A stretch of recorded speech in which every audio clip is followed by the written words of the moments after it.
রাস্তাগুলো সংকীর্ণ, অনেক চাপা রাস্তা, রাস্তা একটু ভালো হওয়ার দরকার আছে না? ইনশাআল্লাহ আপনাদের ভোটে যদি নির্বাচিত হই, এই রাস্তার এলাকার চেহারা পাল্টায় দেবে। বাংলাদেশে ব্যবসায়ীদের একটা নিরাপদ জায়গা হলো আশুগঞ্জ। এইখানে যাতে আমার ভাইয়েরা নির্বিঘ্নে কোন রকম কোন চাঁদাবাজি টেন্ডারবাজি ছাড়া সুষ্ঠুভাবে সৎভাবে ব্যবসা করতে পারে, সেই ব্যবস্থা করে দেব ইনশাআল্লাহ। পাগলা নদীর ওপর আমাদের একটা সেতু দরকার নাকি?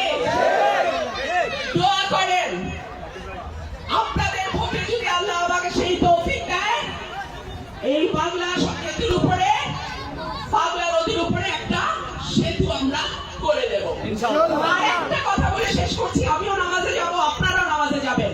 আর একটা কথা, একেএম দুলাল ডিগ্রি কলেজের প্রতি সুদৃষ্টি আমরা রাখবো।